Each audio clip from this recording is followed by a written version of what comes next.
leadership in Africa has been a disaster. And I say that with a heavy heart. It's been a disaster in our politics. It's been a disaster in corporate. And it hasn't been a lack of education. It's been an identity problem. I mean, this thing of presidents with motorcades and whatever, that's a new thing. In a typical African village, the king did not have a procession of people protecting him from his own people. Why? That's why I love the work you are doing in Africa Rising, is that we need to start developing leaders from an African perspective. And the anchor of that is going to be, as long as I make a difference in enough people, money will never be a problem. Perfect example of this is about being fruitful. A mango tree does one thing. It produces mangoes. As long as it's fruitful, the bees will find it. Wow. The birds will find it. Wow. Though anything that eats mangoes will find it. The one looking for a shade will find it. So the reason why it looks like people walk past you and they simply don't even recognize you. You know why? Because the point is that if you're good at what you do, your color, your gender, your nationality, all those things don't matter. We will solve these issues that we have in South Africa particularly when people begin to live a life of purpose. As long as you're not making a difference in another human being, it's as good as if you don't exist. And let me quote your own people. Yeah. Wazalwa, watya, wafa. You were born, you ate, you died. And you died. That would be the writing on most people's tombstones. Now, if you want to do anything that's against your identity, it will never work. If we want to reclaim our leadership in Africa, the best place to start is... So the first burden is developing myself so that I can be of value to society. And so I hope that those who are listening to me and are excited about the concept of leadership are willing to pay the price, because leadership and Africa rise today. Hello, welcome to Africa Rising Leadership Conversations. My name is Nomazibulo Tshanga and I am your host for today. So I am not alone. I am with an exceptional man who has been my anchor, my coach, and really a role model. Someone that is living his life based on his own experiences, and really the coaching tools and some of the insights that he provides through his books, through his engagements, it's just extraordinary. It's someone that I have known for a couple of years now. I mean, when I was transitioning from corporate to starting my own business, and some of the challenges that led me to transition, he's the man that held my hand and said, this is how you're going to do it. You are not going to put emotions into all of this. We are going to do it the right way, because you will need the people that you are now angry with. And I remember that advice vividly as if it was yesterday. We were sitting at a coffee shop talking about this, and I had relayed to you that, Max, I want to write a book, right? And I said to you, the book will be how corporate bruised me, right? And because I wanted to talk about my experiences at the time that I had transitioned, and because I had experienced loss, as you know, and I had experienced some of the unfair treatment, right, within the workplace. And as high level as I was an executive, but at the same time, I was also human. So I was feeling the things. And I've been in corporate for 12 years. And I think at that point, I had not reflected on my successes. I was only focusing on that one or two incidents that had happened and that led me to then eventually jumping ship. Then you, through your tools, right, your mentorship tools, your coaching tools, you grounded me. And then you were like, Noma, this is not where we are starting. I know you want to start your own business now, etc., but you are not going to start with how corporate bruised you, because you are going to need the same people in your business. And I thank you until today. The book is not yet out. He's been pestering me about the book. One day I will write the book, but that one day is very soon. Don't worry. Max Moyo, who is the founder and CEO of Ignite My Potential. Just talk us through who Max is and what are the sort of experiences that has shaped you to be the person that you are today, contributing significantly into the world of leadership and the world of human identity. Thank you for having me. When I think about who I am, it's very simple, really. I'm a teacher of simple, universal, and timeless principles of human effectiveness. How do human beings become effective? I'm obsessed with that. And it's interesting because if I look at my background, I was born in Rhodesia, now Zimbabwe. And the person who really influenced me was my maternal grandfather. He was a village lay preacher. And this man would preach. And when we come out of church, I'd go into the millie fields and I'll preach to the millies. What I didn't know was already at that particular point in time, my background was preparing me for my purpose. And the village upbringing is one of the things that helps to keep me grounded. The caring that village people have for each other, the community, that also helps me in terms of my work, the work that I do, so that you're always grounded in I'm here to serve. And I hope that I will live, I'll be true to that creed that I'm here to serve. Yeah. And I think you've done that exceptionally well. I mean, you've served us in ways, I mean, when I say us, I'm inclusive of the communities that you engage with on a daily basis. You've served us in ways that sometimes you may look back and think it was little. But with us, reflecting today, we're thinking that was insurmountable. I mean, the contributions that you make on a daily basis. You were actually my first real coach.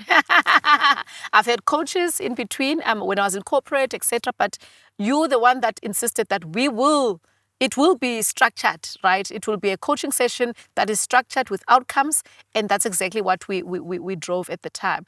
Now, Max, how did you get into leadership, and why the edge to get into leadership? So if you think about leadership, leadership is about getting things done. Leadership is about moving from where we are to where we need to be. It's about galvanizing human beings, galvanizing society, galvanizing organizations toward nations, for that matter, towards a specific goal. And you're not going to achieve anything in life without leadership. So for your life, to achieve your life's goals, you must have personal leadership. To achieve your family goals, you and your partner must have leadership. And then if you go to the corporate world, the same is true. And so my interest in leadership, we confuse leadership today with positions that you hold. And so if I ask the average person, are you a leader? They say no. But actually, leadership is simply taking control of your life and finding the space where you can make a difference. And throughout my years, and I actually am very fortunate because my upbringing, I grew up in mission schools. And part of what fascinated me was how people would leave the United Kingdom, leave New York City, and come to some village somewhere and teach kids in some village and actually die there. I mean, some of those missionaries actually died there. No member of the family actually was at the funeral. I'd look at this and think, what would move a human being to do that? And as I got older, I realized that's what leadership does to you. Leadership will force you to leave. In fact, let's think about this. And maybe this is going to move us into this leadership thing. You know my book, The Leadership Call. Yeah. And my argument is that everybody is called to lead. And that call starts like this. Leave your place of birth. Leave your country. Leave your family. Leave your community. and then go to a place where you're being called. Because you are never going to be of much value in your own community. Expand on that. Siyamazi, man, Nomazibulo. I mean, isn't this the girl we grew up with? So if we went to PE, for instance, they appreciate you as part of Mdanet. It's our child. But Gauteng really values you. The concept of a prophet is never recognized in his own hometown. Love that. Yeah, so leave. You've got to leave. You are prepared. It's almost like the bread must leave the oven. Yeah. In order to be of value. You can't be in the oven. You can't stay in the oven forever. Yeah. So you must leave. That's why you must leave your family. Detach. In fact, and I don't want to end up preachy, but the concept that a man will leave his father and his mother and then attach himself to his wife. What that That's says leadership. really is that you can't lead until you leave. My father used to say, as long as you're under my roof, you do as I say. When you begin to feel like you want to decide what to do, we'll go to the chief and you'll get your own piece of land and then you can establish yourself. So the call is about leaving the familiar. Not just leaving the familiar. Leadership begins the day you decide who you are going to be. Wow. Leadership begins the day you decide who you are going to be. You're deciding now. This Not is who what, you were. No. Who you are going to be. Yeah. Because So it's an opportunity. Yes. That's why it's a call. Yes. Your parents, they raise you the best way they do. The teachers, the community, the church, everybody contributes to building this person. At some point, you become an adult. And then you must go out in search of yourself. If I was talking about the seasons of a human being, there are 4 seasons. Yeah. There is what I call the providential season, 0 to 20. You have no choice. You are born without your permission to parents you didn't choose, color, gender, all these things you didn't choose. And for the next 20 years, somebody's deciding what you wear, where you go to school, what you live. Anybody who is around late teens, early 20s, you will remember when you didn't want to be at home. Always. You always. And what's interesting, for us who grew up in poor homes, you were thinking you were running away from the poverty. But I've seen kids from rich homes. They will leave that beautiful mansion and go sit in some room somewhere with their friends. 1-bedroom flat, yes. You know what's happening there? It's your leadership calling. You know you are born for something larger than being your mother's child. Yes. Or being whatever your surname is. And so you go in search of yourself. So for the next 20 years, I always call it 20 to 40. I call it the searching years. What are you searching? You are now asking, who am I? Not who your parents told you you are, not what your teachers told you you are, not what your community, it's who am I? So you start looking, what are my talents? What are my gifts? What moves me? What burdens attract me? Wow, wait. We need to explore this. What burdens attract me, right? And I've seen this in my life, and I've seen this in the life of those that I journey with, right? Where, and I don't want to make a negative example. I mean, there are some positive examples where you find you walk into a room and you attract certain people. Or you walk, or whenever certain conversations are made, they've got your name in it. Similar conversations.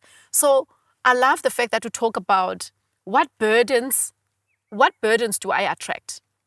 Or what burdens attract me, right? Can we explore that concept in the way you wrote it in your book, or in the way you understand it as per your leadership insights? So if we think about leadership is about responsibility. There's a burden, and you take responsibility for that burden. Typical example, growing up in the village. Some of us are old school. You guys are youngsters, so you won't understand this. We grew up those days when teachers were real teachers. You know, where the headmaster will walk through the village looking for kids who are of school-going age and actually argue, this kid must be in school. Yeah.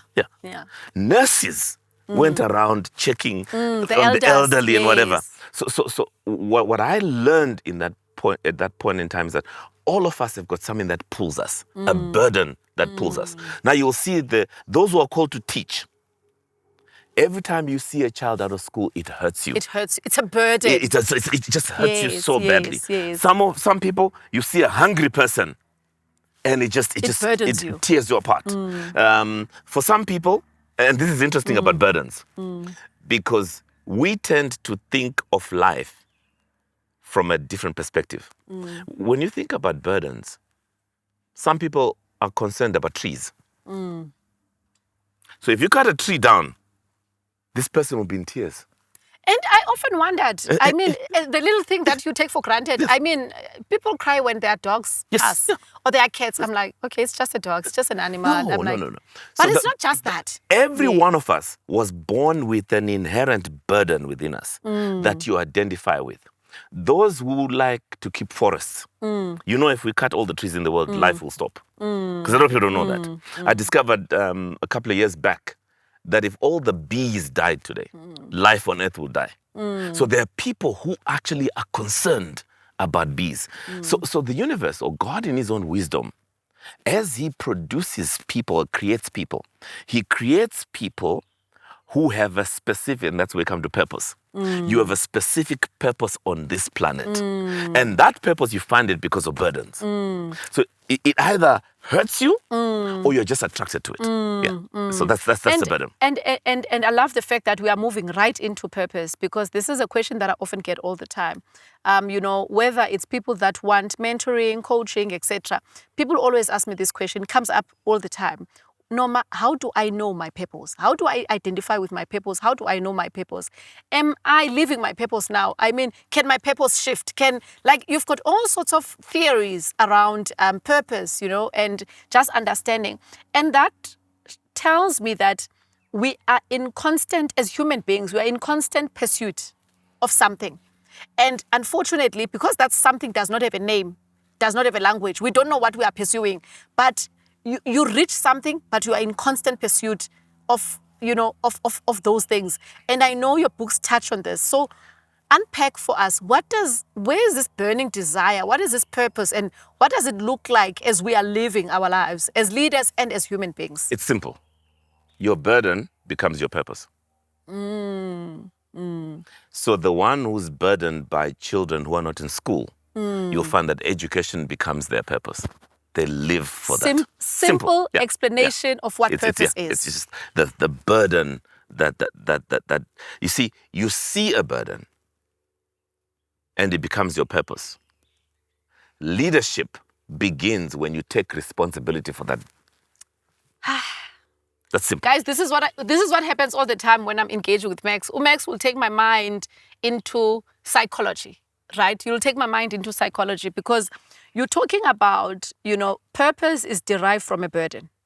And burden is an inherent thing that God gives you, right? That you are burdened by this. It's sometimes you feel like it's even irritating you. You need to, you know.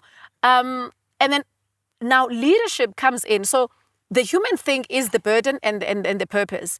But now leadership could be identifying first the burden.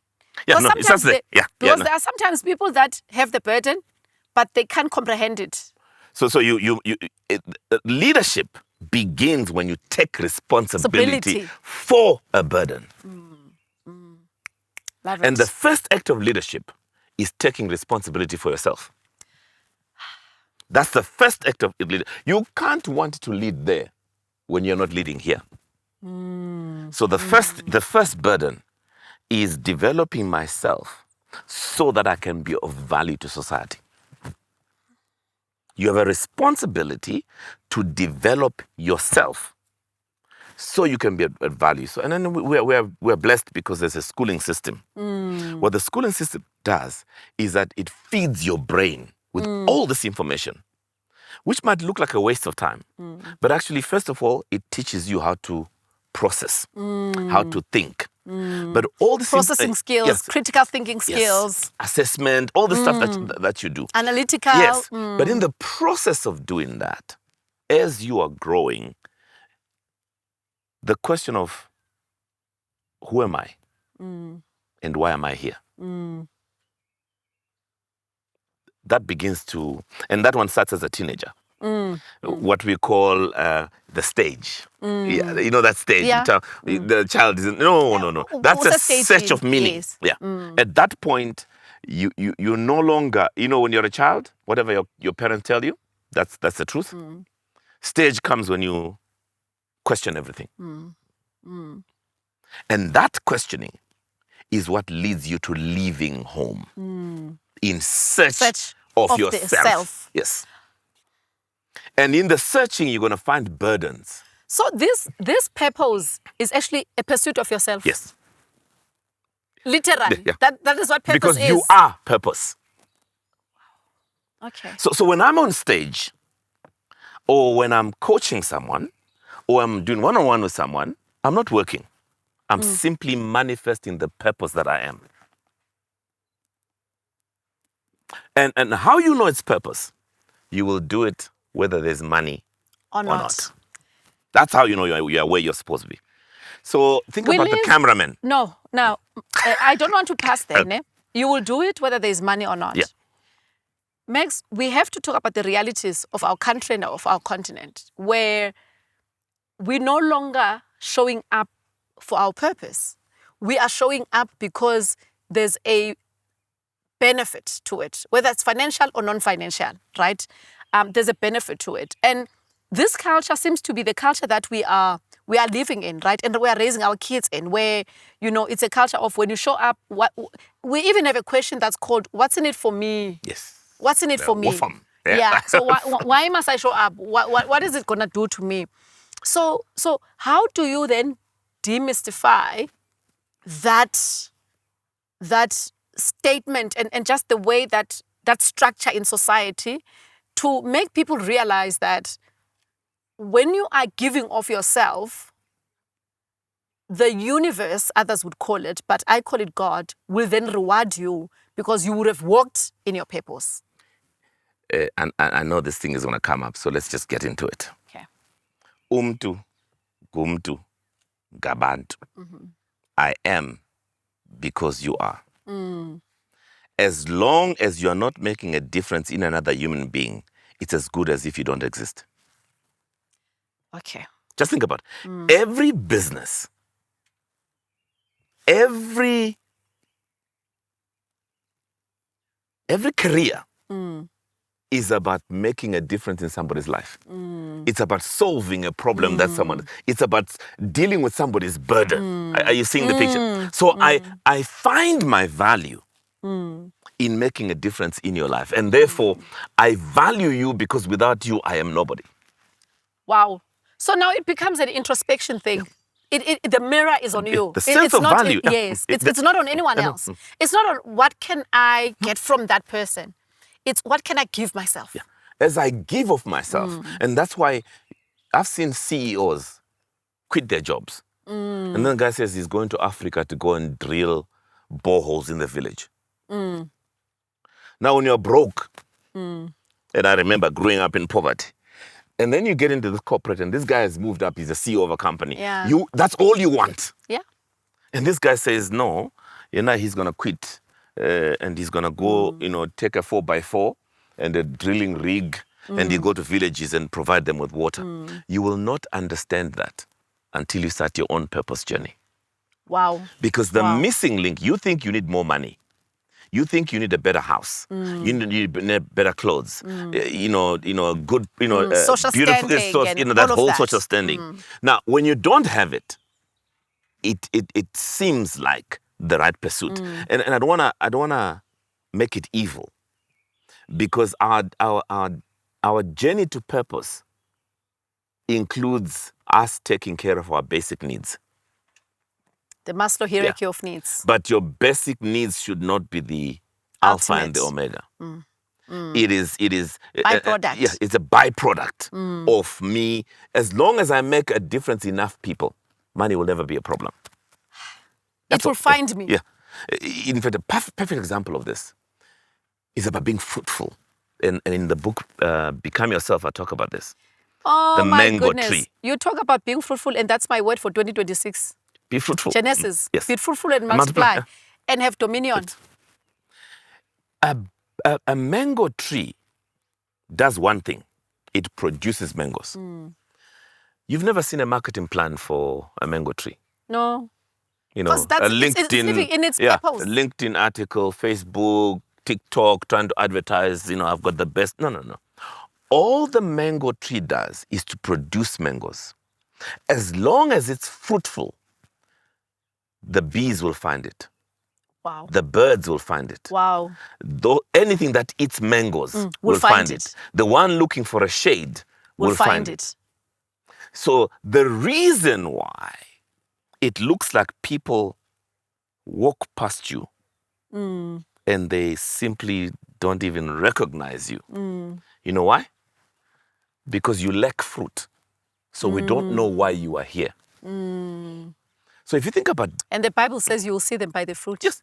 If you think about the gender issue, the racial issues, the tribal issues, all these are a function of purpose. If you don't know why you are here, we're going to judge you according, you are closer. Right now, unless people understand, they know, Noma. Why? They know the difference you've made in their lives. The one who doesn't know the difference you make, they say, that's closer woman.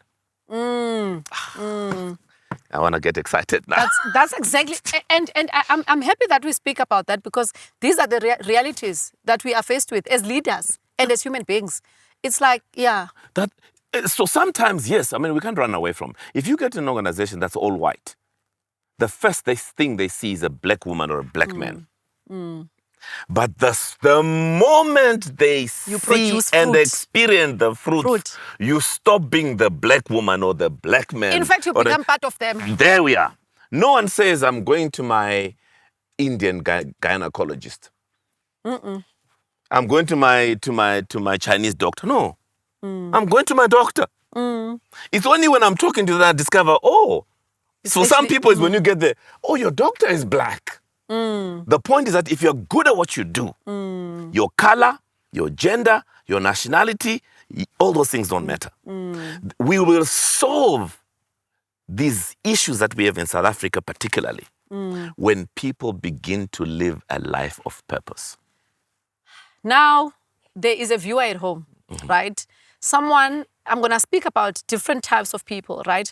There is someone at home, very disgruntled, not appreciating life, very demoralized, come from a system of abusive parents, has maybe encountered abuse themselves. There's a lady in corporate trying themselves out. They don't know why they're there. They don't know what they want to do, which direction. There's a lady that wants to, or a man that wants to transition from corporate to as an entrepreneur, but they don't know the thing that they're walking into. Speak to that person and unpack what does that look like in a form of purpose, and why taking a responsibility of that burden and aligning it with your purpose is important. All right, so it's nice, when you talk purpose, it's exciting. You talk leadership, it's exciting. The part I haven't told you is that purpose, which is the burden, you're not going to do much about the purpose unless you have a conviction. Okay. And I need to explain conviction to you. I was going to ask. Yeah. It was Winston Churchill who said, one man with conviction can overwhelm 100 who only have opinions. Conviction versus opinions. Opinions. Now, here's an interesting thing. I want you to picture Nelson Mandela before a judge. This judge has the power to sentence this guy to death. There's been a long trial that has been going on. And it's the final day of the trial. And the judge says, Nelson, I have heard from the prosecution. I have heard from the defense. Do you have anything to say in mitigation before I pass sentence? Listen to this man. Mandela says, Your Honor, this is an ideal I hope to live for. What Mandela was saying, Judge, like you, I don't want to die. I want to live. However, he says, I am so convicted that if it's necessary, I shall. I am willing to die for it. That's conviction. What are you willing to live for? And if necessary, to die for? Because once you get that becomes your anchor. And it doesn't matter what winds blow. Because it's easy to say, here's my burden. What happens when I have to coach people for free? Which is where I started. I'd wake up in the morning, go meet someone at a coffee shop. They're not paying me. I'm coaching. Conviction keeps you going. It keeps you, that's the thing. What was his conviction? That all men were born equal. That was Mandela's thing, the burden of, he wanted human beings to be treated the same. Watch this. So it's you must see the burden, which you take responsibility for, right? And you must be convicted before you can take that responsibility. Wow. Because under pressure, you will leave it. Then, so it's the conviction that actually anchors you. Yeah, because you can, you can live your purpose if you want to. The anchor is your conviction. And then the vision is then the direction. Yeah. So we are being schooled. So what does Mandela say? What was his conviction? That all men are born equal. What was the vision? A non-sexist, non-racist South Africa. So what's my conviction? My conviction is every man, woman, and child is born with a unique identity, a unique set of talents and gifts, and for a unique purpose. And because of that, I'm convicted about that. My vision, therefore, is a vision of a world of over 8 billion people who embrace their unique identity. They harness, they develop, and then they deploy their unique talents in pursuit of a life of purpose. When that is done, my friend, my purpose on earth is done. I can die in peace. You have to unpack that. I mean, I feel we went through it very fast. Let's unpack that in a very simplest form where we get to saying, I have lived. So burden. So let's take a step back. There's life has always conspired to lead you to your purpose. Oh. Life conspires to lead you. Where you were born, the parents, the community, the culture is all preparing you for one thing, your purpose. Wow. So to put it nicely, you are born in the perfect environment to the perfect parents to prepare you for your purpose. This is going to hurt. Wait. I think this is important, right? Because you talk about the environment, like where were you born, even though you didn't choose to be born there, but where were you born? The parents that you had, the community that you are born in, the culture, the language, everything. All of that is preparing you for your purpose. It's shaping you. And to think, sometimes we omit that part of our life. We want to run away from it. Oh. So if you are born in poverty, you come to Josie, now you're pretending like, Yeah. And some people are even ashamed. Yeah. So you get educated, now you're ashamed of your mother. Yeah. Or the grandmother that brought you. And you don't want to take your friends to the village where you grew up from because, you have an identity. In fact, the moment that happens, we know you've got an identity crisis. Yeah. Let me walk you through this. I discovered something that's very interesting. Your background is never a disadvantage. Your background becomes the necessary pressure cooker to shape you for your purpose. And that's why I tell people all the time, if it was me who got arrested, Mandela got arrested, that same night I'd have made up my mind. In the morning I'll say, Chief, I made a mistake, man. No, it's fine. I won't do this thing. I'll go home. Why? Because that's not what I was born to do. I don't have the resilience. Yeah, yes. I don't have the capacity. Yeah. Nor the I can't take the pain that comes with it. Because it's not yours. It's not mine. Yeah. So a lot of people, that's why imitation is dangerous. So they see Noma on TV. They see Noma running Africa Rising, Leadership Rising, right? They see you with your business there, and they look and say, I want to do what she's doing. In fact, it looks easy when you're doing it because you see, in the day-to-day operation, you don't show us your pain. I don't, and I will never. And you won't show us a pain.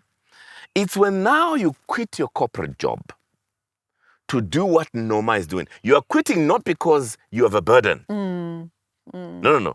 You are quitting because it looks like Noma is making money, and I'm gonna, this thing that I want to work for myself. I hear that all the time.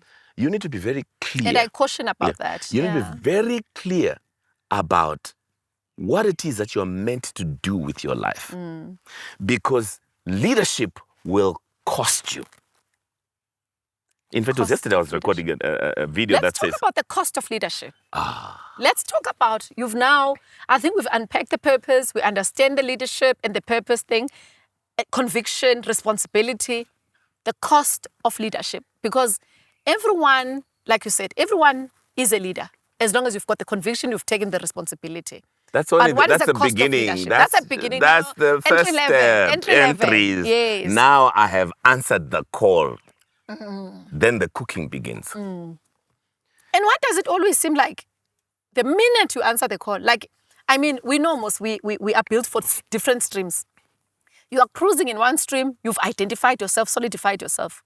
The minute you go to your second stream of burden, now that you want to answer, the pressure begins. Because before you can be effective, you must become. Wow. Okay. You become first.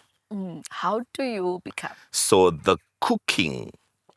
Let me is you becoming? You asked me a question that I didn't answer about the person who's at home, who's probably grew up in an abusive environment. Perhaps they've been abused themselves. Yeah. And you look at that and you say, this person, it's over for them. Can I help that person for a moment?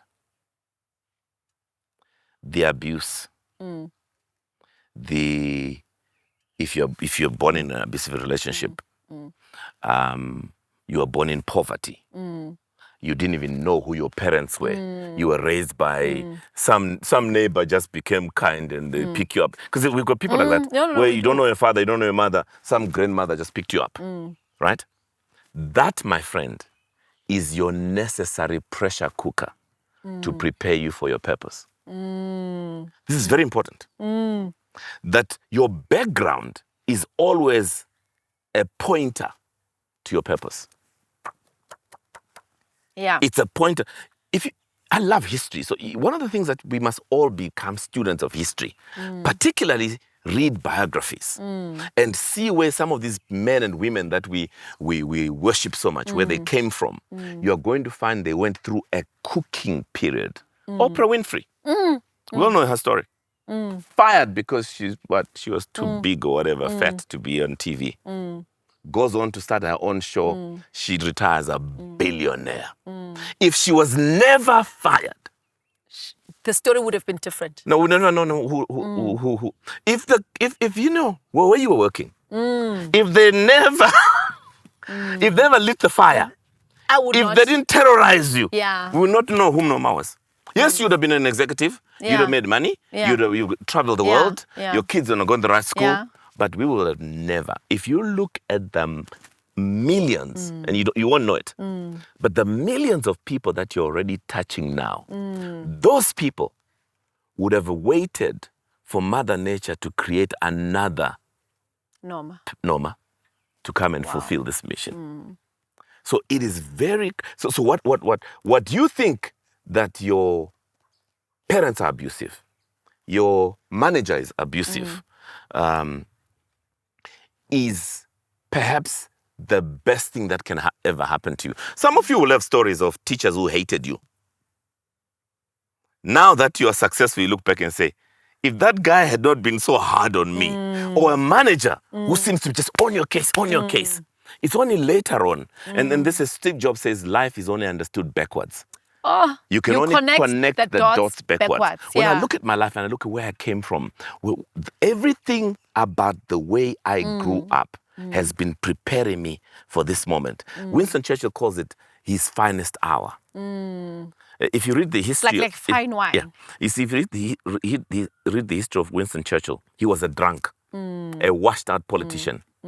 But he says the day he walked in as British Prime Minister, in the height of World War II. He says, I felt as if everything that I've ever been through in life was preparing me for this moment. And this was going to be my finest hour. And the question for you and I is, what will be your finest hour? And what will that look like? Pay the price. Because everything you choose to do, there's school fees to be paid. And that school fees is, you think it's suffering. No, it's preparing you so that you can be of value. Today, I'm able to talk about things that I would have not been able to talk about had I not gone through my experiences. I left corporate, suffered through, can't get work. You know, when you met me, I was just, I'll say, in fact, I could coach whoever wanted. I'll do it for you, man. Yeah. Why? It looked like, and during that point, you got kids that are going to school. Every month, the bills have to be paid. So I don't want to glorify this and say it's easy. No, every leader has to pay the cost. And your cost will be different from my cost. Some people, you got to pull your kids out of private school. That's the cost. Because the purpose is more important than anything else. Some, I know people where their families completely broke down. Sometimes, some people, you got divorced and you thought it was the end of the world. But that became the pressure cooker that then brought out the real diamond in you. So you look back and you say, thank God that dude left me. Because if he never did, I would not be where I am. Then some of you got into business with someone and they chowed your money and you had to start as fresh. But it was that thing that actually sent you on the track. Some people, it's an accident. Some people, it's a sickness. Some people, it's the death of someone you loved. The point is that nature uses pain to direct us towards our purpose. So at the end of the day, no one can ever say, I never knew. You know. Most of you listening to us today, you know what you're supposed to do. But every time you look at it, it's going to be expensive, man. So you're not yet ready to pay the price. Now, let me round this off in an interesting way. Yeah. I've often said to people, you need to know whether you are called or you are chosen. Wow. Let's unpack that. Called versus chosen. If you are called, you can look at your purpose and decide you're not going to do it. And God will leave you alone or Mother Nature will leave you alone. If you are chosen, you don't have a choice, Chief. That thing will pursue you into your grave. And this is very important. So some of you are suffering. You are trying this, you are trying that, and now you're even going, and you're thinking the nyanga is going to. So no. When you see your life, just everything is falling apart. Take a step back. Sit down. What is Mother Nature trying to tell me? What is the universe trying to say? What is God trying to tell me? Because all the trauma and drama in your life is pointing to one thing, your purpose. There is a whole world of human beings whose very lives are dependent on you walking into your purpose. Yeah. There's attachments. You've got to step into it in order for you to attract all the bees for the mango. You have to be the mango. Here's the joy of this. In the book, Become Yourself, I talk about this. Yeah. If you do not become yourself, because you see, you are not given your purpose and then you must suffer by yourself. Oh, I wish I had time to, get excited, on a jump down. There are helpers who are also waiting for you to step into your to become. And the moment you do, and all of us have had that experience. Have you ever met someone and they say, where have you been? You are exactly what I need. The same person has met you before when you were not in your purpose. They probably didn't even greet you. They didn't even, because you see, when you are not in your purpose, your helpers can't recognize you. Purpose it anoints you. It gives you a fragrance that only your helpers can smell. And then you got to get a phone call. Here's my case in point. So I leave corporate in 2011. 2012 is a nightmare. I can't get a single gig. I remember my dad died in 2012.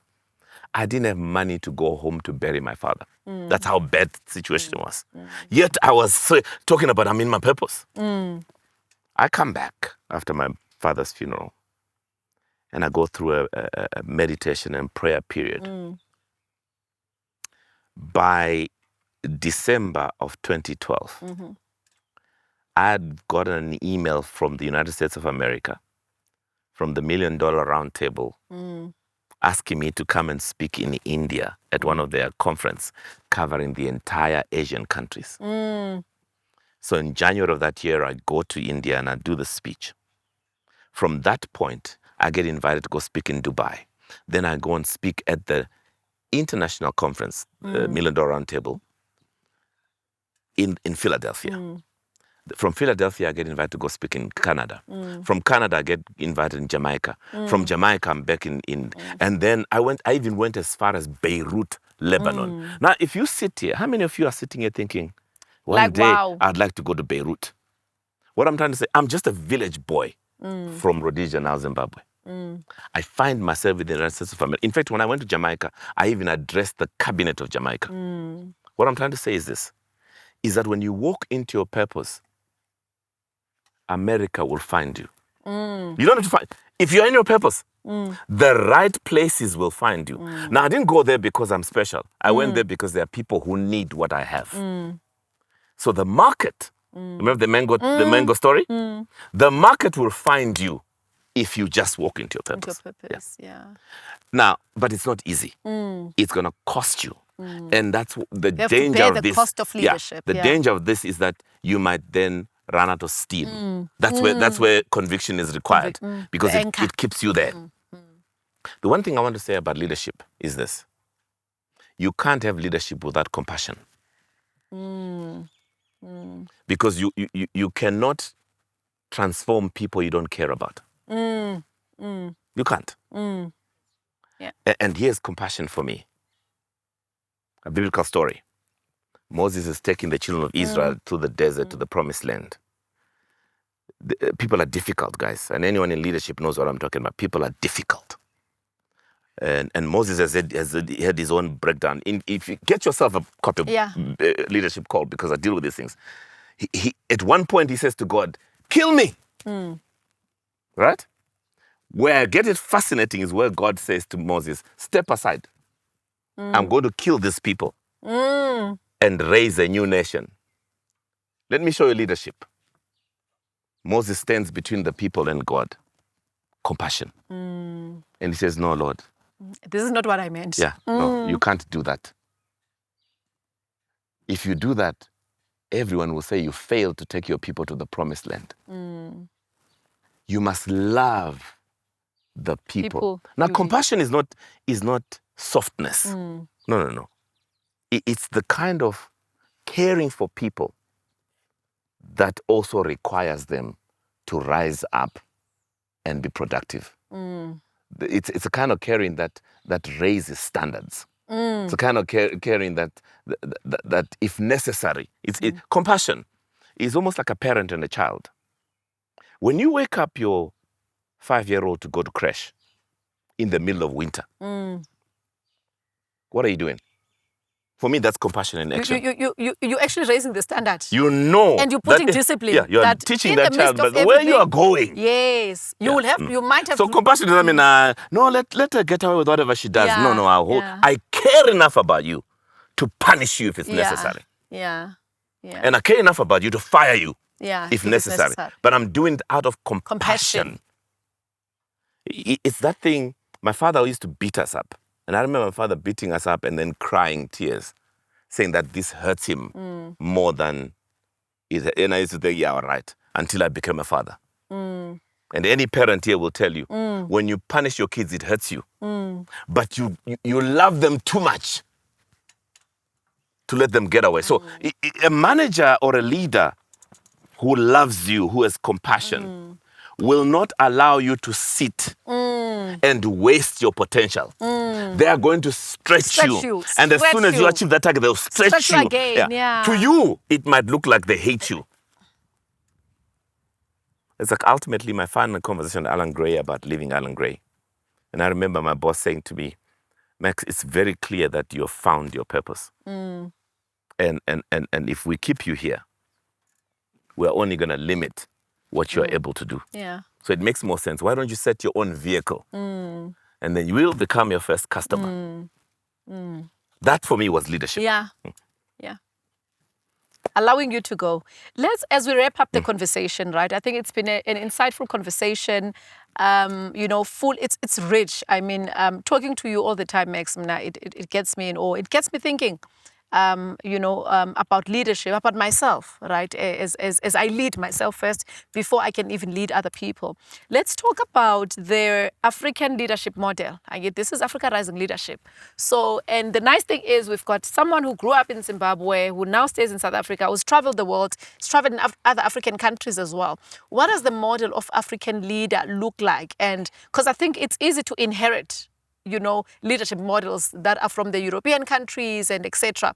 But what is it about African context that makes our nuance different? The way to look at leadership in Africa, in fact, leadership in Africa has been a disaster. And I say that with a heavy heart.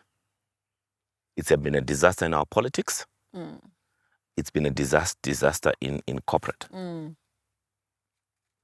it hasn't been a lack of education. It's been an identity problem. You see, when you see how she's running the show and you imitate her, your identity does not relate with her. Identity is who you believe you are, what you stand for, what your values are. These things anchor you.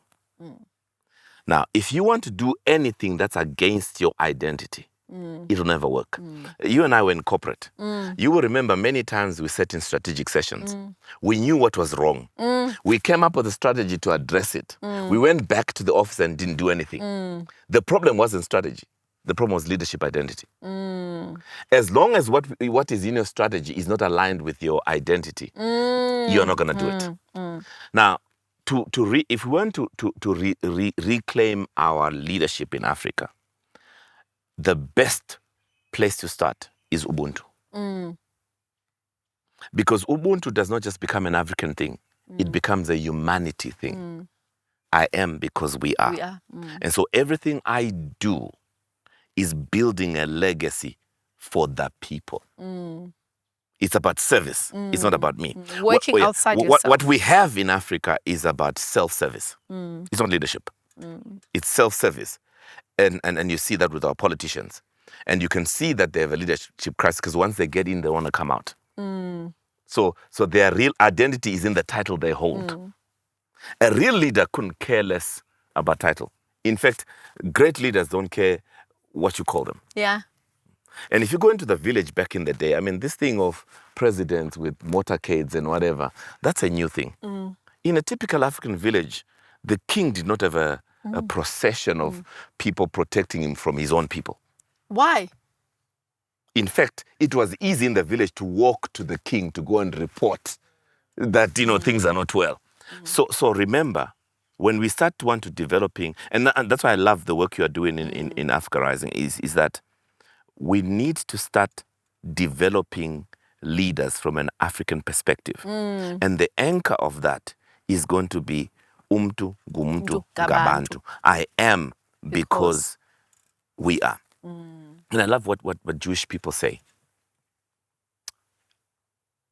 If one Jew is not free anyway, then all Jews are not free. During the struggle, they said an injury to one is an injury to all. That, for me, is the essence of African leadership. That says, if we're going to build an Africa that's going to tap into the potential of the African people, we're going to have leaders who are focused on others, not themselves. And so there's a soul searching that needs to take place among leaders. Who am I? why am I here? And how is my family different because I was born? How is my community different because I was born? And how is my country different because I was born? And ultimately, how is Africa different because I was born? And of course, the fifth thing is, how is the world a better place? Because I was born. Because we came to make this world a better place. And let me quote your own people. Yeah. Wazalwa, waja, wafa. You were born, you ate, you died. and you died. That would be the writing on most people's tombstones if we don't discover the thing that we were born to do. It must matter, guys, that you were born. It must matter that you lived. And you know, the joy of life is God created each one of us already equipped for our purpose. The thing that's left is to pay the price, to bring out the gold within you. It's like, you know, you dig diamond. It doesn't come as a clean diamond. No, it must be put under pressure. Yes, heat, and then the purity comes out. And so I hope that those who are listening to me and are excited about the concept of leadership are willing to pay the price, because leadership and pain are one thing. But pain is not negative. I know you make it negative, but pain is not negative. Pain is the price you are willing to pay for something you believe in. Think about a mother. She has the first child and she says, never again. A year later. Another one. A year and later. Another one. And another one. And that's, for me, is so the point is that the temporary pain of leadership must not stop you from birthing your fruits. There you are. Birthing your Just fruits. like a mother. It's painful now and you admit, hey, I don't want to do this. Yeah. Tomorrow you wake up, the burden kicks you in again and you go. And you say, but you said you'll never do that again. Yeah, but... You do it. That, for me, is leadership. Yeah. To get up every morning, face the drama, face the pain. Get to a point where you enjoy the pain.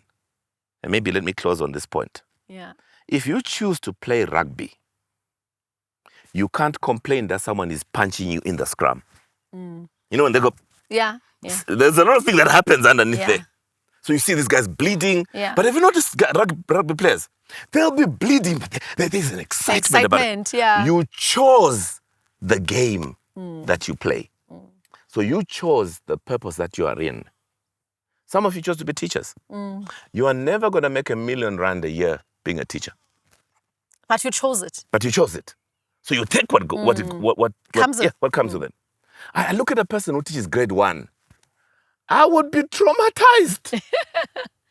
But, you know, look at this. They love their work. 20 years later, they still remember the child. That is the power of purpose. And so let's let's just embrace our purpose. But with it, and let's not just want to be on the podiums. Let's enjoy the pain and the journey. Because ultimately, as you see the fruits of your labor, you are going to look back and say, I have lived. I have lived a good life. Closing on the mango tree. You know what happens to the mango tree? It produces mangoes. Then, do you remember as a child trying to get the mango at the top? What did you do? You got a stick and you beat the tree for its mango. Let me tell you about leadership and purpose. Sometimes the people you're trying to help. Wow. But the joy you have is in giving of yourself. And Paul says, I'm like a drink offering and I'm being poured out. And one of my favorite motivational speakers says that live full and die empty. Empty. Live full and die empty. That's where we end our conversation today. I've got nothing to add. I mean, I've journeyed with Max, for a number of years now. I know the quality of the work that he does. I know the research that goes into it. And I know the anointing that comes with you. I mean, once someone steps next to you, automatically you just overflow, right? It truly tells that you are definitely walking into your purpose. How do people reach you? People that want to be mentored, coached, and what processes? Where can we find you? You can't hide and run away from us. Easy. You can call me. Definitely. Neil Achtweer. Okay, 082-461-7779. I'm sure they'll put it on there. You can also get me on social media. Yeah. It's all Max Moyo. Yeah. And I've recently started a YouTube channel. Oh, wow. We love that. We love that. And I'm posting now daily. So go there every day. We got 5 minutes. And Clips, it's all leadership. Yeah. It's all the different, and that's nice because I get to speak about little things as they come up. So, join, reach out to me, please. Don't be shy. Sometimes when people see you on stage or on a platform, they begin to assume that you're unreachable. Please reach out. Send me a WhatsApp, send me an email. We will definitely put it message, on the bio or on the right app on YouTube. Message we'll me. Let's help you get to where you need to go. Because if I help you, I help myself. Thank you so much. Thank you so much. That was Max Moyo. Until we see each other again on the next episode. Bye. Now you can turn on the aircon. Jesus, hot. Ooh. Africa rise today. Thank you for listening and thank you for tuning in. So we are available on the podcast, Apple Podcasts or any other streaming podcast. Please do comment, subscribe on both the podcast as well as our YouTube channel, which is Africa Rising Leadership. Until we see you again next time. Thank you.